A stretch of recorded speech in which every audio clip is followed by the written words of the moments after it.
Príprava strešnej plochy v nároží sa začína pokládkou poistnej hydroizolačnej fólie. V súčasnej dobe sa používajú vysokodifúzne fólie, ktoré v oblasti nárožia preložíme cez nárožnú krokvu s dostatočným prekrytím a prichytíme sponkami.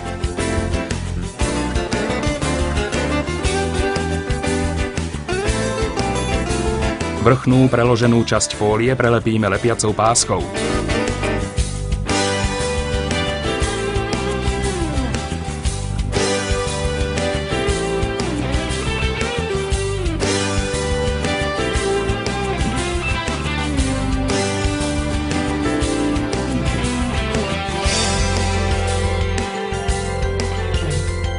Osadíme kontralaty, ktoré sú vedené súbežne s nárožnou krokvou a pokračujeme latovaním strešnej plochy.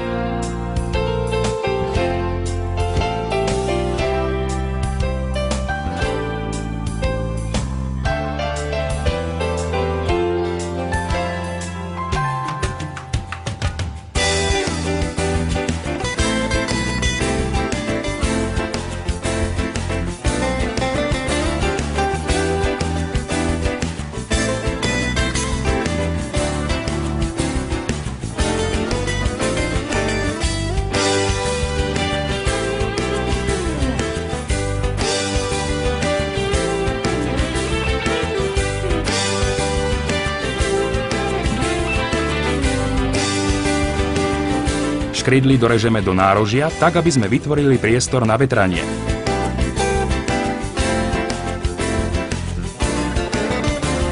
Všetky škrydly v nároží musia byť prichytené. Väčšie môžeme priskrutkovať a menšie prírezy prichytíme špeciálnou príchytkou na malé zlomky, ale používa sa aj klasické prevrtanie škrydiel a pridrôtovanie.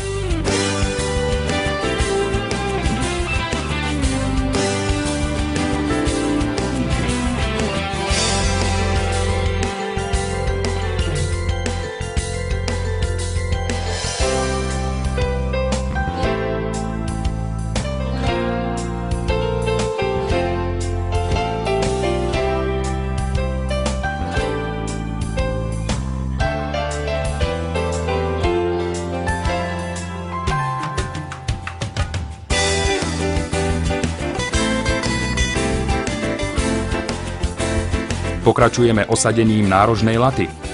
Pre jednoduchosť nastavenia použijeme držiaky laty, ktoré osádzame približne vo vzdialenosti 60 až 70 cm od seba. Výšku držiakov nastavíme tak, aby sa hrebenáče nedotýkali škrydiel a išli v jednej línii. Tak dosiahneme vetrací priestor v nároží. Ak máme dobre nastavenú výšku držiakov, osadíme nárožnú latu, ktorú prichytíme z boku skrutkami ku všetkým držiakom. Pri všetkých typoch škrydly sa používa vetrací pás, ktorý zabraňuje vniknutiu vody do konštrukcie a zároveň umožňuje vetranie. Vetrací pás sa vycentruje a následne pripevní klincami alebo príchytkami na nárožnú latu. Zvyšné časti sa na koncoch odstrihnú. Záhyby je potrebné vyformovať na podklad a pritlačiť.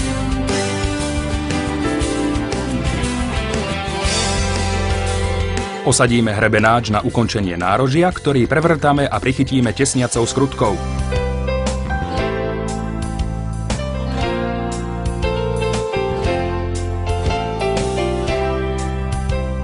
Následne sa osadia hrebenáče, ktoré prichytávame špeciálnymi príchytkami o nárožnú latu.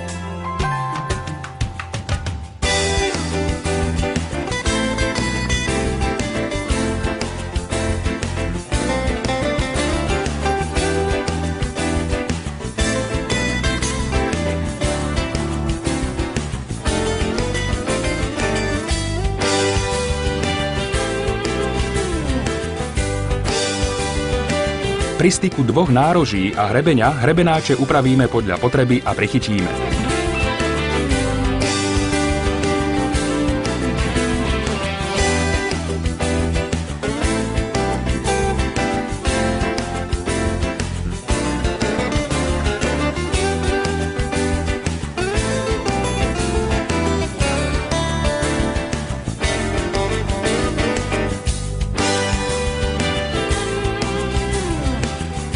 Dorezané časti hrebenáčov môžeme utesniť kovovým tesniacím pásom.